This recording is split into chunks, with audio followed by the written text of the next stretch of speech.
Maayong adlaw sa tanan. Ako po si Julieta Gomez, isang aktivistang lumad Manubo. Ako naman po si Naisel Velasco, isang IP Human Rights Defender.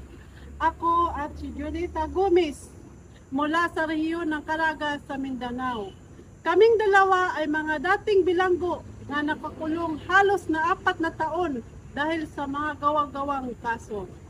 Mainit kaming sumasaludo sa mga kasama sa katribo, sa mga taong simbahan, sa karapatan, sa ating mga makabayang abogado at sa lahat ng tumulong at naging bahagi sa aming paglaya. Taos-puso kaming nagpapasalamat sa inyo sa patuloy ninyong pagsuporta kahit sa gitna ng aming gipit na sitwasyon. Kayo ang nagpapalakas sa aming harapin ang mga hamon sa buhay hanggang sa aming pagkamit ng kalayaan.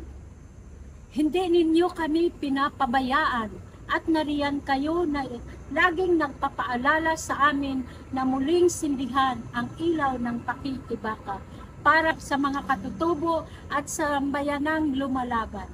Tunay na hindi namin makakamit ang tagumpay ng paglaya kung wala ang malakas na suporta ng mga kasama. Kaya ngayon muli tayong magsama-sama sa pakikibaka. Hanggat hindi malaya ang sambayanan, patuloy nating ipaglalaban ang karapatan sa lupang ninuno at sa sariling pagpapasya. Sa makausa, mabuhi kamong tanan, mabuhi ang katawhang nakigbiso. Muli, mabuhay kayo at mabuhay ang sambayanang lumalaban. Makatarungan ang atong pakigbiso.